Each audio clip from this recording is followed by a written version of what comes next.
masih apa? Buat langsung apa? Buat langsung. Biasanya antum master. Enggak lama enggak pakai master.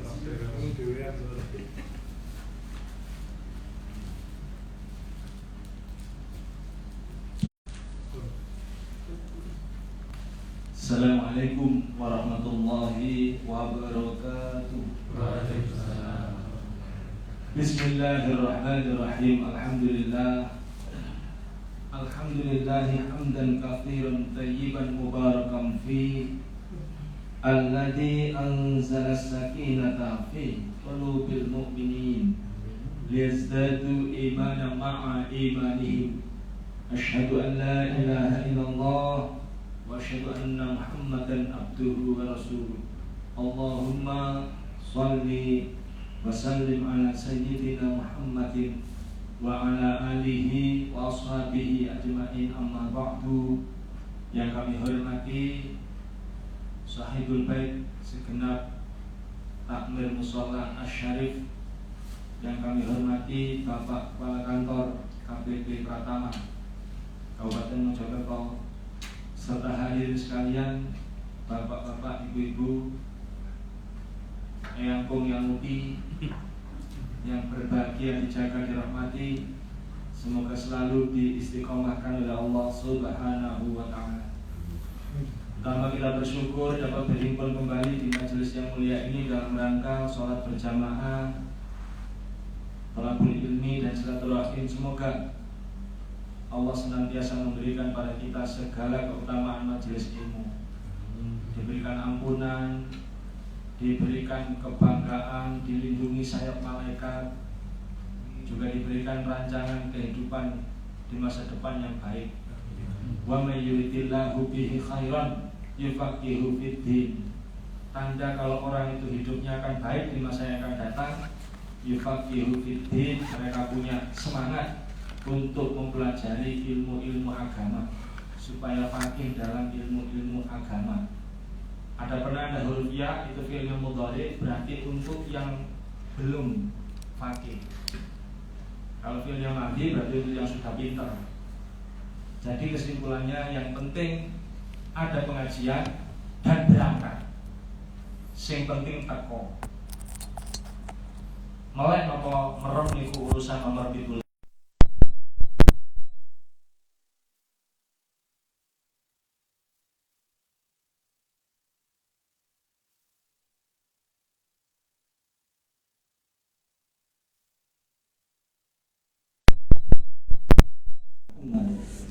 Semoga sholawat yang selalu kita sampaikan memberikan tambahan kita mencintai Rasulullah.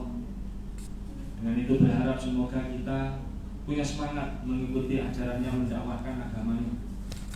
Dengan itu juga kita berharap semoga diakui sebagai umat beliau, bangkit kepada ashabul yamin, barisan kanan, diberi syafaat, diberi minuman telaga haud, dan harapan kita wasiqal ladzina taqaw rabbahum ilal jannati zumara.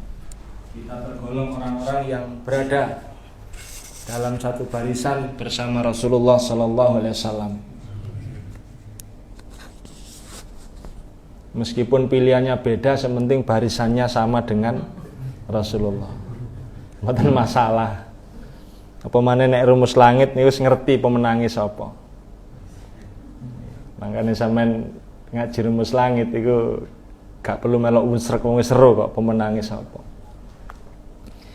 Ngaten iki lek mboten kanca dhewe nggih mboten kula sanjangi ngoten niku.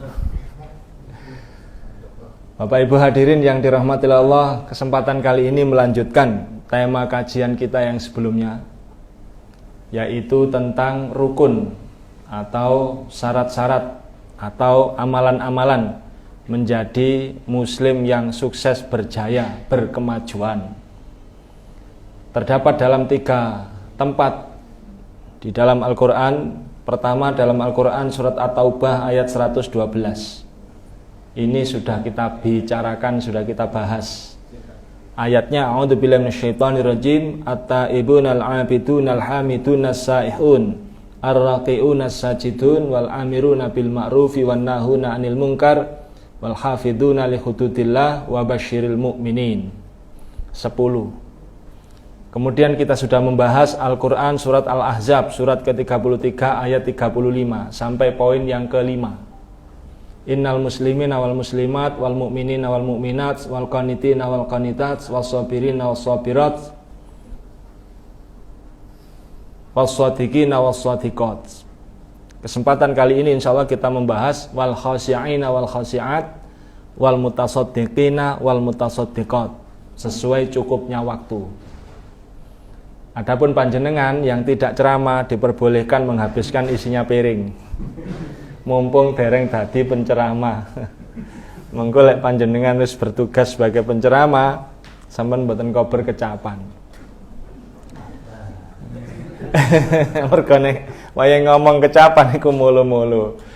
Nek panjenengan sebagai mustami, pendengar, pemirsa itu boleh.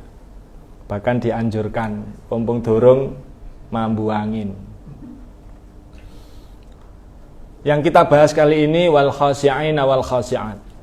Sebagaimana panjenengan insyaallah sudah pernah dengar, khusyuk itu bertingkat. Tingkat pertama adalah tingkatnya Rasulullah.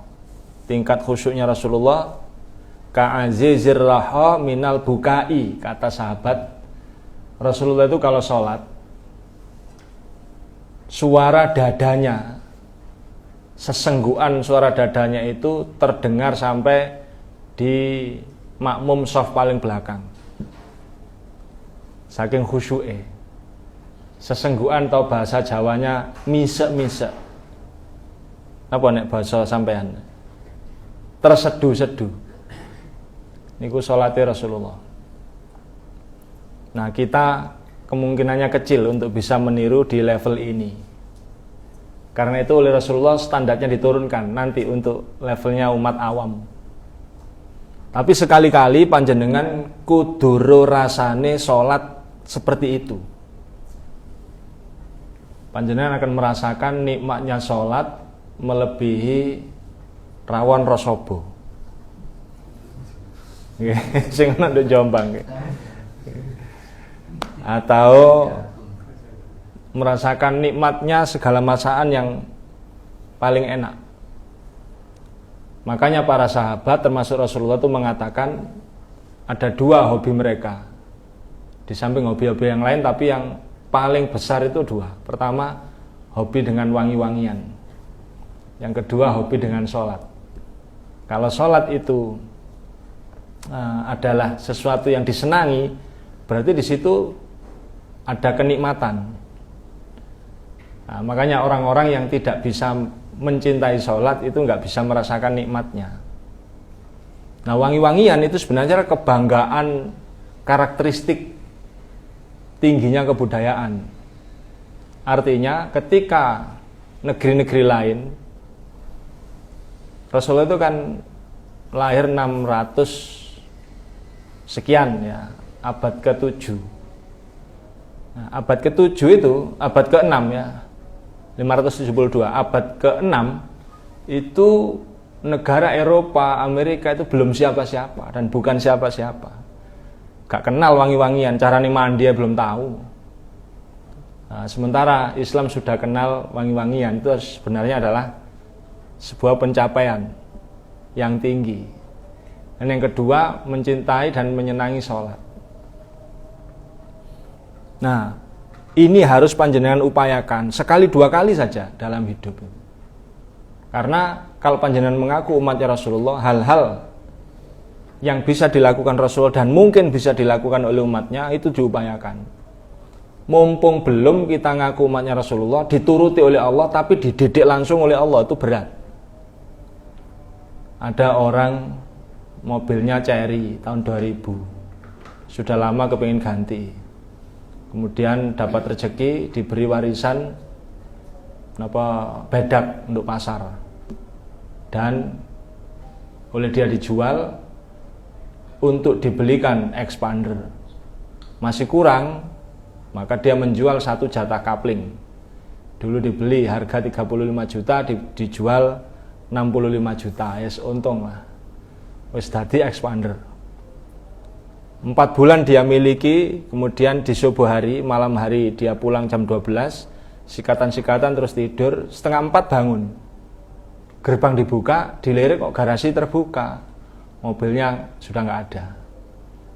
Nah, dia sholat subuh sesenggukan, tapi kepikiran mobil expander sing hilang nih. Tapi kan sesenggukan ya. Wah ini berat nih.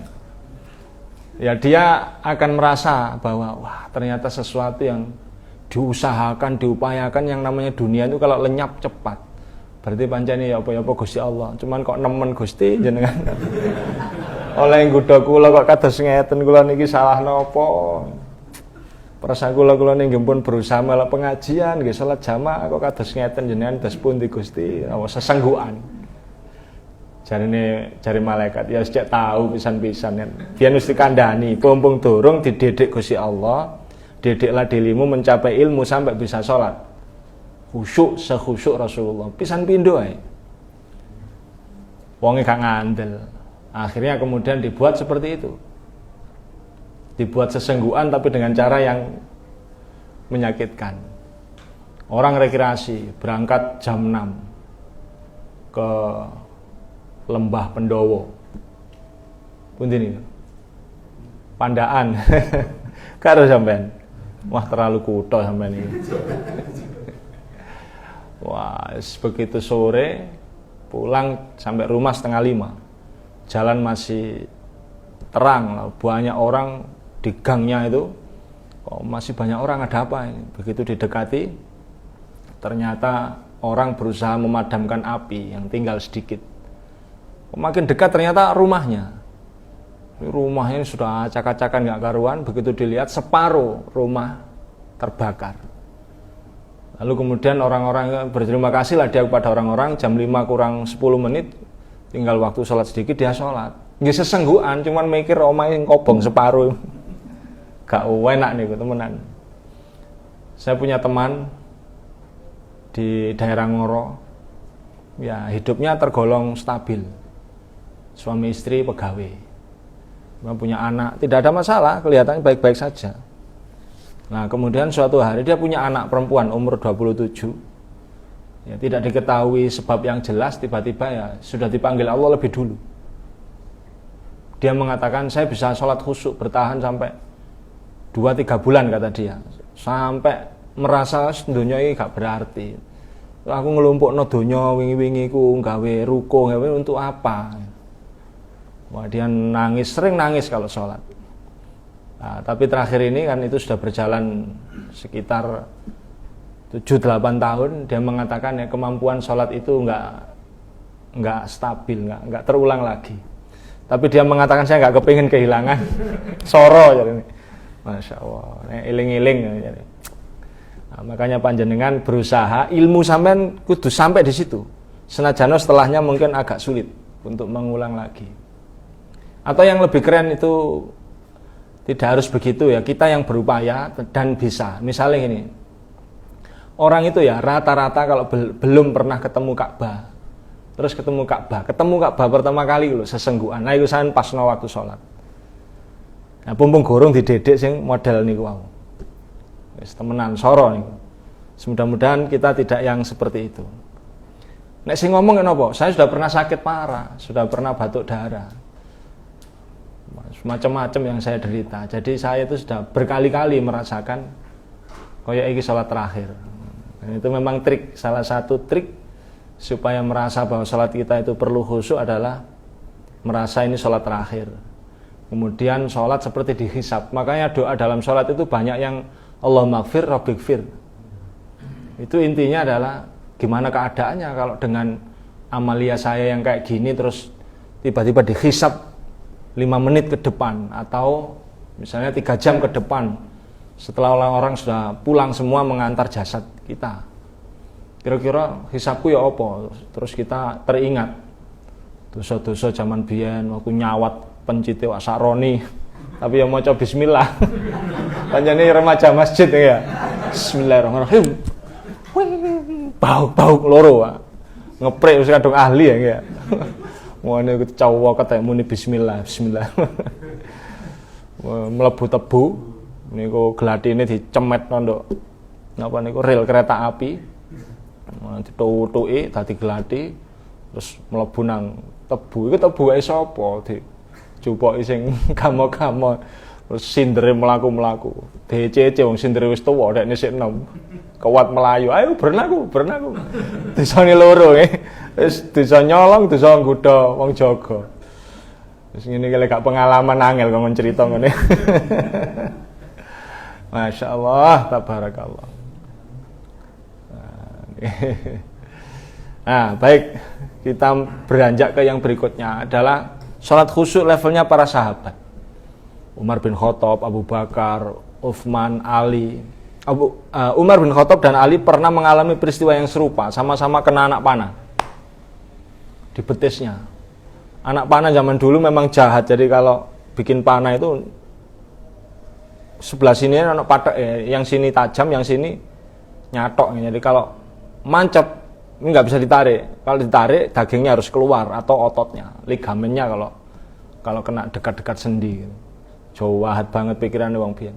Itu sudah dipilihkan tabib terbaik Umar bin Khattab. Pendekar itu betaloro aslinya. Itu ditarik masih kesakitan.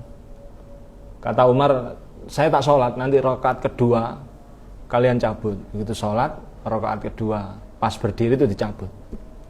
Langsung berdarah-darah, dibalut, diobati, dibalut.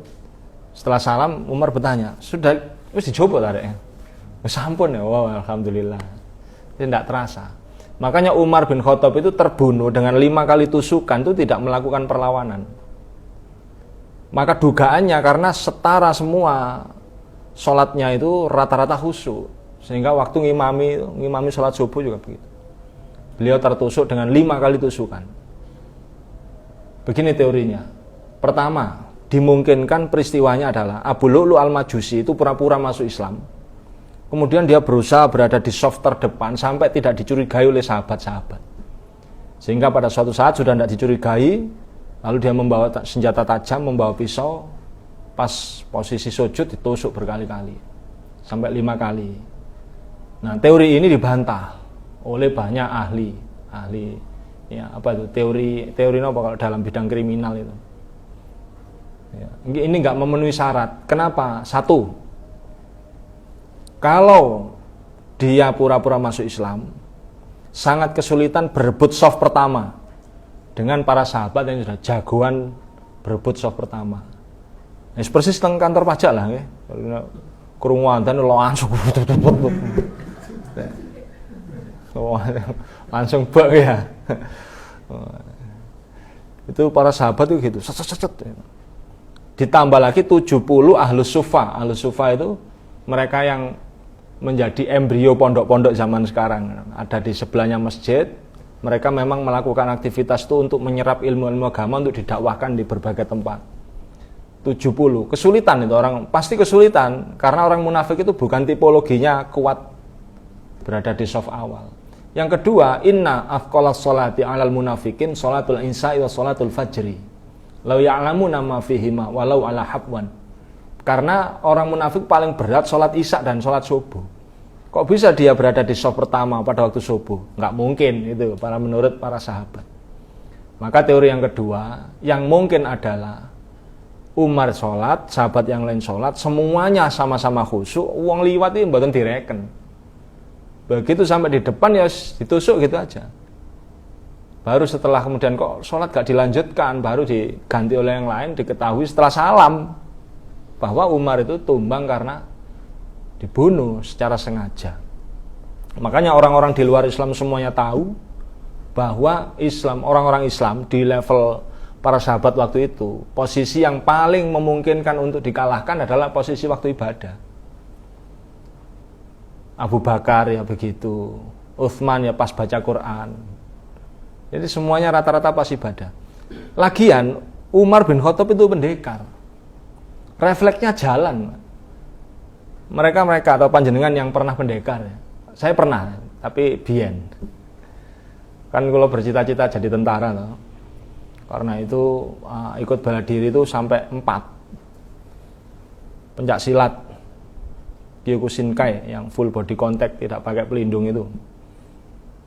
Pencak silatnya sampai biru. Biru itu sudah lumayan lah. Zaman umur sih baru lulus SMA. Kusin kayak itu dan 3. Terus bela diri jalanan.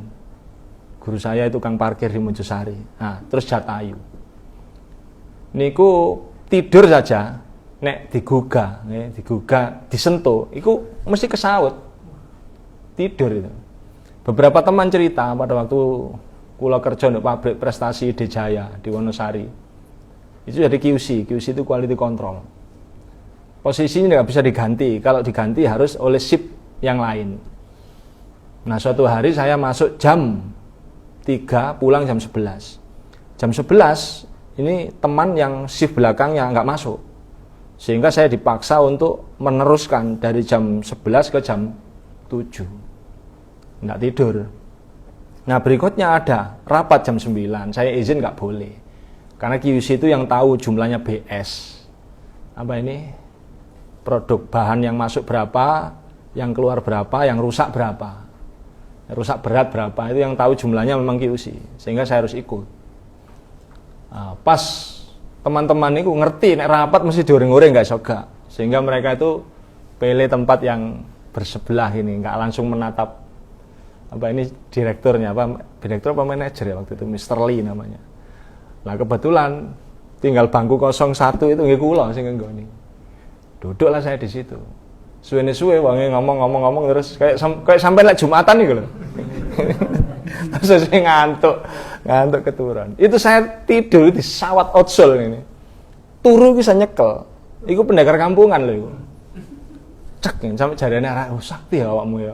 Turu lho padahal iso nyawat di sawat outsole iso nyekel. Nah, aku ya karo, itu katanya refleks ya. Apalagi kalau Umar, pastilah dalam tusukan pertama, Umar itu pendekar pasar Ukasha. Yang dimungkinkan seluruh Arab itu yang bisa jadi kandidat itu hanya 2. Pamannya Rasulullah yaitu Hamzah atau Rasulullah sendiri. Makanya pada waktu masuk ke rumah Al-Arqam, pas Umar ingin masuk Islam itu kan semuanya bersembunyi. Jajar ngeten iki ini Rasulullah, terus ada pamannya beliau Hamzah. Begitu siapa di luar? Umar langsung nunduk burine. Iya, mereka ini ya beriman, tapi ya musuh Umar wah ndolek perkara iki. Tapi ya pendekar Hamzah mengatakan begini, suruh saja dia masuk. Kalau dia ingin melakukan hal baik, kita balas dengan kebaikan yang lebih baik. Tapi kalau dia ingin melakukan kejahatan, kita sembelih dengan pedangnya sendiri gitu. Sangar nggih, kalau omongannya pendekar beda nggih kali sing gak pendekar. Istilah kon mlebu ae. Gurung-karan menang kok musuh aku. Ngono istilah bahasa kasare. Nah, sehingga terus begitu Umar masuk dan dia masuk Islam ya bersenang hati. Nah, baik kembali lagi. Artinya kekhusyuan Umar bin Khattab itu kalau hari ini ya melebihi di atas analgesik. Di atas narkoba, di atas yang disuntikkan anestesi. Di atas anestesi enggak merasa. Nah, ini kekhusyuannya sahabat waktu itu. Ya kayak mirip-mirip sampean ya. Nek salat mah sono lamuk dewe enteng-enteng awas nemplek ndi. Nemplek ndi dewe enteng-enteng begitu nemplek pawok ngono. Jadi lejar ngono. Pawok sampai sak masjid do krungu kabeh. Terus njero atine wapok kan ya. Mbok iku menurut Gus Bahak ya apa hukume iku menambahkan kata-kata kapok kan ya. Apa iku hukume. Nah, baik saudaraku sekalian, kemudian khusyuk yang level orang awam ya kayak kita, kata Rasulullah dalam hadis riwayat Imam Ahmad, hadis sahih riwayat Imam Ahmad, innallaha la yuqbalu abdi fis shalah hatta yaltafit. Sesungguhnya Allah itu tetap menghadapi orang yang sholat. Artinya tetap dianggap khusyuk orang yang sholat, asalkan orang yang sholat itu tetap menghadap tempat sujud. Hatta yaltafit itu sampai dia berpaling. Jadi kalau dia menghadap tempat sujud masih dianggap khusyuk. Kalau sudah melihat kemana-mana itu sudah tidak dianggap khusyuk, bahkan disebut sebagai pencuri. Pencuri dalam sholat. Nah, makanya enak munan sampean-sampean termasuk kula niku salat standarnya sudah diturunkan sampai sing penting tetap menghadap tempat sujud. Kalau melihat sesuatu kemudian terbaca boleh, yang penting tidak diteruskan. Jadi ndelok koncone nduk ngarepe wadimor. Kan terbaca. Saking ahline maca tanpa dieja kan sudah gitu wadimor gitu kan. Cuman nek ditutupno koyoke oleh hadiah iki. Nah niku sing murah iki paling 1.000. Buktine nek duduk hadiah mestine dicocokno mbek warna kulite. Lah iki ungu muda ngene kok, kulite lho ireng kok, sikile pecah-pecah pisan. Tahu wae iku wis gak khusuk. Nah, makanya kemudian orang yang sholat di tempat-tempat kita berjamaah lalu menggunakan pakaian dengan tulisan yang banyak itu dimakruhkan. Karena berpotensi mengganggu orang lain. Dimakruhkan. Umpamane sholat gawe kaos dagadu. Wani ada mata kaki, mata hati, mata air, nisor-nisor kan matamu gitu. Dagadu nih loh nggih. Diterus-terusno sesuk kok gak enak mburine. Arek-arek iso-iso ae. Nah, itu salat kita. Nah, kalau panjenengan ingin mengukur, saya ini salat sudah khusyuk atau belum? Kira-kira bakalan jadi orang sukses apa enggak? Dimenangkan, dijayakan oleh apa enggak? Itu gampang. Ada 3 cara yang paling sangat mungkin dilakukan. Pertama, kalau panjenengan bisa menjadikan salat itu sebagai wasilah pertolongan. Ya ayyuhalladzina amanu ista'inu bis-sabri was-shalah. Hei orang-orang yang beriman, jadikanlah sabar dan sholat sebagai penolong. Sholat dan sabar itu bukan zat, itu amalan. Artinya tidak mungkin kita minta tolong kepada sholat. Yang mungkin adalah sholat yang baik bisa jadi wasilah Allah memberikan pertolongan. Itu yang mungkin. Dan yang itu yang benar memang pemahamannya. Jadi bagaimana kalau panjenengan bisa tahu kalau kita itu sholat-sholat yang kemarin dan sholat yang khusyuk? Ya gampang, kalau panjenengan ada masalah, hadapi dan diawali dengan sholat, lalu masalah itu jadi empuk, seperti di presto. Nah itu berarti khusyuk sholat sampean. Ada kan masalah itu sing koyoke alot itu, kalau digigit kenyal. Nah, kalau dihadapi ini bakalan rumit itu. Tapi begitu disolati empuk. Sholat itu hanya berganti-ganti nama, tapi kepentingannya adalah menyelesaikan masalah. Kalau sampean kebingungan, sholat itu dinamai istikharah kan gitu. Ada sholat hajat, ada sholat yang dimungkinkan panjenengan menghadapi masalah, dalilnya diperjelas. Misalnya pada siang hari kan ada sholat duha. Kalau sholat di malam hari itu dalilnya tidak diperjelas untuk masalah. Tapi kalau sholat di siang, yaitu sholat duha pagi siang itu diperjelas. Siapa yang sholatnya 2 rakaat, maka urusannya dipermudah. Di hari itu 4 rakaat dijamin rezekinya di hari itu. 6 rakaat belum ketemu. Yang 8 rakaat, jika dia 8 rakaat berduha, lalu dia mengangkat tangan untuk berdoa, Allah malu kalau tidak mengabulkan. Artinya pasti dikabulkan. Dan itu diletakkan di siang hari. Nah, itu hebatnya sholat-sholat di waktu duha itu. Ya sampean coba. Kalau suatu saat sampean menghadapi persoalan, sampean sholati, kalau sampean groginya turun apa enggak? Kalau groginya turun, lalu muncul kesadaran bahwa saya ini ngedepi siapa sih? Bukan ngedepi Tuhan, kok grogi lah apa? Saya ini menghadapi untuk diuji. Ujian itu untuk supaya lulus. Lah apa aku kok wedi? Iki apa-apaan nih? Maka panjenengan mulai sadar bahwa ketakutan itu ilusi. Sehingga yang logis adalah ini harusnya dihadapi sebagai hari yang menyenangkan, karena setelah ujian saya ada peluang lulus kan gitu. Kalau sampean punya kesadaran itu berarti sholatnya khusyuk. Gampang nih. Nah, sampean coba. Sampean ruwet diduhai dulu. Hakikatnya kalau sampean sudah berduha, sudah berhadapan dengan Allah pemilik masalah, maka masalah itu sudah diempukkan oleh Allah. Kalau sampean hadapi sendiri ya keras, ya berat, tapi diempukkan dengan sholat. Ya, alhamdulillah kalau kula yakin sekali saya menerima agama itu sebagai kepastian, bukan kemungkinan. Sehingga saya diuji di S2 itu hanya 14 menit. Ketika teman saya yang paling pinter namanya Arfan Muammar itu masih 1,5 jam, saya 14 menit. Masuk umsidan, teman-teman itu diuji dengan begitu rumitnya, saya hanya perlu dilihat kakaknya saja. Setelah itu sudah diajak ngobrol-ngobrol ngalor ngidul. Sekarang ini kualifikasi judul untuk S3. Begitu saya diminta ganti judul, dulu kan S2-nya spiritual anak, pendidikan spiritual anak di keluarga muslim, tinjauan ulama ini gitu. Nah, sekarang penelitian itu tidak berkembang sehingga diminta ganti judul. Ganti judul, ya, disuruh studi kasus di sebuah sekolah. Saya mencari yang terdekat di Gempol Jeruk Seger. Ada sekolah namanya Nelu Syukri. Begitu saya ke sana, pemiliknya ini ternyata masih sama istri saya, itu masih bule. Loh kok bule? Terus kemudian ditunjukkan lagi, "Sampeyan kuliah di Dek UAC." Loh, sampeyan nggak kenal dosen ini kita. Saya lihat, loh, kok podo ambek dosen sing kualifikasi judul. Terus saya cocokkan nomornya, ternyata cocok. Niki sinten niki kalau saya? Iki misanan iki ambek sampean. Loh, misanan. Wis nek ngono ketemuan ae. Begitu ketemu, nggih pun ngobrol-ngobrol. Ah, itu bisa dipermudah, Mas, ngene. Wis diceluk Mas kok. Enteng wis. Wis pokoke nek diceluk Mas wis enteng. Nek mang durung diceluk Mas ya ruwet ya. Itu prosedural. Saiki kan wis prosedure wis beda. Nah, saudaraku yang dirahmati Allah, begitulah. Kemudian yang kedua, innas sholata tanha 'anil fahsya'i wal munkar.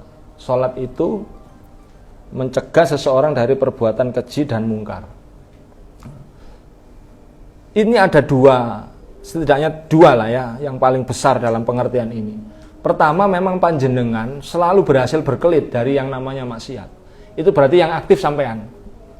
Dengan sholat yang sampean lakukan selama ini, sampean menjadi orang yang aktif menjaga diri dari kemaksiatan. Ya, misalnya sing umure di nisore 50 ya.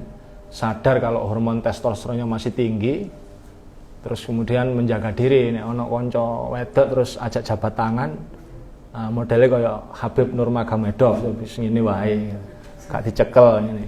Dan gak milih-milih, nek sing elek gak salaman, terus sing ayu gelem salaman, lak padha mbek goro ya. Itu. Oh ya, dia menjaga, itu berarti panjenengan yang aktif. Itu tandanya sholat khusyuk. Atau yang kedua, panjenengan dijaga oleh Allah. Ini Allah yang aktif. Panjenengan sholat aja khusyuk, Allah yang menjaga. Sehingga sampai itu selalu bisa dilepaskan dari situasi-situasi yang memungkinkan melakukan maksiat. Nah, contoh, ketika ada anak-anak muda tahun 80-an, 90-an, itu banyak yang sering nonton film-film mistik ya. Nyi Roro Kidul, Nyi Blorong, Beranak dalam Kubur, Jumat Kliwon, apa itu, Malam Satu Suro, pokoknya sing ngono-ngono iku ya, ada Jelangkung. Nah, itu anak-anak zaman itu umur SMP, umur SMA, anak-anak kuliahan itu banyak yang mainan. Jelangkung itu dipakai mainan. Nah, beberapa orang itu mudah sekali punya pengalaman itu. Tapi juga ada yang lebih berbahaya, yang di Gedek itu ada yang sampai kemasukan, nggak mau keluar sampai meninggal. Jadi peristiwanya itu sudah sekitar 18 tahun sejak kesurupan itu. Nggak bisa lepas sampai, sayangnya nggak digawe rumus langit sih masalahnya. Nah, kemudian, anak ini, orang yang khusyuk ini, itu nggak bisa, nggak sukses. Aku kok gak bisa ya? Nah, memang dibuat begitu. Dia untuk hal-hal yang kira-kira akan berurusan dengan dosa, dibuat gak bakat berdosa. Ada anak perempuan, sebenarnya cantik, hidungnya mancung, kulitnya bagus, tapi waktu SMA kelas 2, ketika teman-temannya wis mulai nontok niki apa catatan si boy, apa jangan merpati nggak pernah ingkar janji. Terus kan disebut keren atau anak cantik itu nek duwe pacar. Ternyata cara Allah melindungi dia sholatnya khusyuk, remaja masjid, dibuatlah mulai kelas 2 SMA itu jerawatan. Wes sembarang kali harus dicoba yang ada waktu itu, Clearasil, Biore, apa obat-obat ini, Nyonya Menir, 88, Kapsida, bersih darah, Jot Kali, sampai dikandani anu lho, apa? Beras kumen ya, mana-mana diulek, dikei jeruk pecel, terus dikei lidah buaya. Engko lak kiles cowobak niku sing pote kabeh bantale. Ya tetep kukule gede-gede. Nah, begitu ana arek nganjuk PNS takon ya. Tinggal di situ jadi guru, terus takon nang ngono. Enten mriki enten lari sing sayang. Oh, no, Mas, tapi areke kukulen. Ah, mboten napa-napa kukul mawon kok. Tapi kukulen Mas gede-gede, mboten napa. Dilamar. Begitu dilamar, kukule lenyap. Kukule lenyap ayu, kanca-kancane do ngomong, "Tibane ayu ya mimin ya." Mas jane aku ya gelem, wae saiki wis dilamar wong. Awakmu kalah dhisik. Itu cara Allah untuk melindungi dia dari jeratan dosa, sehingga Allah aktif menjaganya. Nah, itu ada yang begitu. Ada kampung, Pak, saya pernah melihat sendiri, ada kampungnya ngeten, ngeten. Jadi ini jalan, tikungan, terus kampung ini Nah, ini di sini ada juragan kertas. Nah, beberapa orang yang curang itu, sopir yang curang dan main mata dengan ini dan main mata dengan satpam itu menambah jumlah muatan. Jadi muatan kertasnya itu ditambah, diturunkan di gang ini. Supaya ini tutup mulut, dikasih. Oke, uang sing melek niku digawe. Nah, turunnya malam jam 11, setengah 12, jam 1 gitu. Niki wong iki nek wayahe kertas iki teko, wonge mules. Jadi gak pernah dilihat oleh orang-orang. Wong-wong mari dum-duman dia baru keluar. Mbak sarungan. Sing ana ya ana pohong-pohong tununan niku. Tapi uang dia ndak dapat kebagian, ndak dapat bagian. Wis sembo Allah nggih ngature ngoten niku. Mau dum-duman kaos partai ya gak tahu oleh. Dum-duman duit ya gak tahu oleh. Ada orang yang begitu. Jadi itu Allah yang aktif menjaga. Nah, berarti sholatnya berperan. Inna sholata tanha anil fakhsya'i wal munkar. Sholatnya itu sudah berperan untuk membuat dia berada di posisi aman. Nah, yang berikutnya, ciri khas orang khusyuk itu sudah kehilangan kosakata semunggo. Semerup sampean semunggo. Umpomo seandainya, andai kata itu loh. Kenapa? Karena orang yang sholat, dia ini sebenarnya adalah memastikan posisi bahwa saya hamba dan ada Rob yang harus saya sembah. Artinya, man arafa nafsahu faqad arafa rabbahu. Siapa yang mengenal dirinya, semakin dalam dia mengenal dirinya, maka dia sangat mungkin untuk mengenal Robnya. Nah, orang yang mengenal dirinya itu ya orang yang menghadapi takdirnya dengan cinta. Cara sholat ini ngedep tempat sujud, gak ngedep takdir wong liya. Ngeten kalau paringi contoh. Ada orang 4 bersaudara, perempuan dia. Saudaranya ini dapat yang paling kecil, dapat yang paling depan, dekat jalan raya. Terus nomor 2, nomor 3 dia paling belakang, space jalannya 1,5 meter. Dilewati mobil nggak bisa. Nah, dia sadar bahwa orang hidup nggak mungkin lah nggak punya keahlian apa-apa, nggak punya kelebihan apa-apa. Saya jadikan perempuan satu-satunya di keluarga ini. Kelebihannya apa? Oh, dia ini tapak tangan. Dia orang yang kalau masak mesti enak, walaupun bumbunya kurang.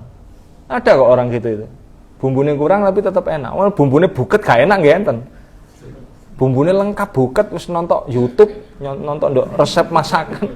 Bukunya tukune larang, cover gilap. Tetap masaknya gak enak. Ini masak bumbunya kurang ya tetap enak, tapak tangan. Oh, berarti yang digali adalah kemampuan itu.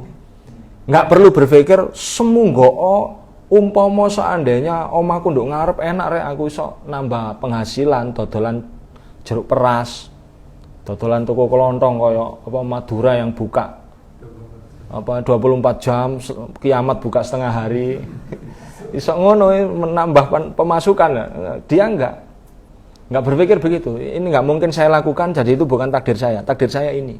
Yo, berarti saya ini nerimo ae cateringan, nerimo pesanan terus tak antar. Gitu. Nah, itulah tugas kita. Katanya Rasulullah dalam sebuah hadis, ihris ala ma yanfa'uka wala ta'jiz.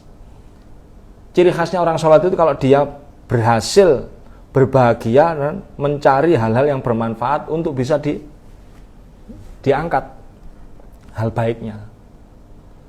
Nah, banyak orang yang hari ini sampai tua itu gak ngerti awake iku sapa.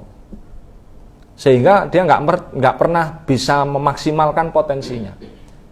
Kalau seandainya dia tahu dirinya pulpen, oh berarti gak nulis-nulis gitu loh. Kalau dia tahu dirinya gayung, oh berarti gawe nyiram-nyiram, gak gambior-gambior. Tidak salah penempatannya. Dan dia wong dhek iki pulpen karo ora kuping sama jebol kendange. Nah, jadi kudu dipasno. Makanya sholat itu bersamaan dengan balik. Balik itu munculnya tanggung jawab, langsung sholat menjadi wajib. Dan persiapannya adalah 3 tahun sebelum itu, 7 tahun sudah disuruh sholat. 10 tahun nggak sholat pukul, kalau balik sudah karena wajib. Berarti sekitar 4-5 tahun sebelum itu sudah dipersiapkan untuk mulai mengenal diri. Kita ini siapa? Yang gawat itu orang mencoba menyeberang yang bukan takdirnya. Atau ngeramut takdir orang lain. Saya pernah di Jalan Gajah Mada dari jembatan Haji Numuto ke selatan. Terus sebelah selatan POM itu ada pekarangan luas sebelah selatan. Nah ini macet kan, lampu merah di depannya itu. Nah, macet, ono orang goncengan ini, rupanya teman ini, sahabat ini. Kalau untuk buri ini, omong-omongan, jadi ngomong ngeten. Lah ya sing duwe karangan iki gak pinter e jadi. Apa lah munggo aku duwe karangan ngene. Kan ana munggo niku nggih. Munggo aku duwe karangan ngene sing pet kene dalan niku tak kei bangunan tak depno rene. Sing iko tak depno rene. Tak gawe kos-kosan niku piro coba tak hitungi jero. Iki sing kena diseni 12 bangunan lho. Ngono gak digawe. Ah sing jare kancane. Sik ta lah, wong iku berarti cara ngono gak pinter nurut awakmu ya. Ya gak pinter karangan ombone dijarno. Nah, tapi sing duwe karangan iki sapa? Dekne apa awakmu? Ya dekne. Ah nek ngono sing duwe karangan iku pinter ndi ambek awakmu kok iso duwe karangan ndek kene. Ya, berarti pinter dekne. Jadi awakmu pinter apa goblok? Ya goblok ya. Akhire dekne awake digoblok-goblok dhewe. Gara-gara napa? Meneng-meneng kok ngeramut mikirno takdire wong liya, dekne gak nemu takdire dhewe. Kadang di kampung ngoten, mlaku-mlaku terus mandek nduk pertigaan. Ngeten kok kula sing gak ada mriku kula tanduri jagung, mriku kula tanduri apa jenenge lombok, mriku kula tanduri jeruk pecel, jadi panene gantosan. Nggih, lah nggih Pak, sayange mboten jenengan sing gak ada nggih sayange. Kirangan kok mboten kula sing gadah. Kula wis guyu ae wis iki wong sing salat-salat gak khusyuk ya wong ngene-ngene iki. Wong ngene-ngene iki. Makanya orang itu kalau salatnya gak khusyuk, keliru menempatkan dirinya, ya sampai tua gak sukses-sukses. Kalau memang orang ini pemarah, sudahlah jangan berdagang, jangan memaksakan diri. Muring-muringan, temperamental, sumbu pendek, mudah bereaksi. Terus dodolan bakso. Nulis nih kono, buka jam 16.30. Terus ada orang datang jam 4, orangnya baru datang juga, siap-siap. 15 menit orang ini nunggu, terus tanya, Pak, buka jam pinten Pak? Le, gak iso maca ta? Iku sana tulisane kalau wacon. Nggih anu Pak jam 16.30. Lah ya jam 16 itu jam piro? Nggih setengah gansal. Lah ngerti ngono lah takon ae jare ngono. Jarene sing tuku ya. Awas kan. Pisan iki ae aku tuku rene. Mbok enak mbok gak enak wis nomor 28. Pokok sing penting wong iki kereng. Wis gak mungkin aku balik rene meneh. Cuman karena dhek wong Jawa Mojokerto jadi bapak wis tuku ae. Cuman mari ngono gak dibaleni. Ya iki. Muring-muringan. Nek muring-muringan nang ora kono daftar dadi pemecah batu. Wah iku semakin muring-muring semakin apik. Mecahe buan terdawak ngono. Muring-muringan kuliah semester, kuliah teknik elektro. Begitu nyoder kesulitan kok gak kena palu didodokno. Riak. Mari ngono budal nang pasar tuku sing anyar. Ya bangkrut iki duwe botekane. Gawe nglironi bolak-balik. Nah, seniki orang yang enggak ngerti siapa dirinya. Orang yang ngerti siapa dirinya yaitu yang terus diangkat, dilatih supaya pada posisi yang maksimal. Mereka kalau pengen maksimal, ya contohnya kayak Pak Habibie, dia tahu siapa dirinya itu dipompa. Pak Dekulo Roma Irama nih ngerti Dia itu nggak mungkin jadi Habibie, nggak mungkin jadi Mike Tyson, makanya gitar. Nah, Mike Tyson nggak mungkin jadi apa jenenge politisi, nggak mungkin jadi Habibie, nggak mungkin jadi gitar, gasaan ae. Sampai saiki jotosan ae, tapi kalah wingi ya. Tapi nggak apa-apa, sing penting ngeru awake sapa.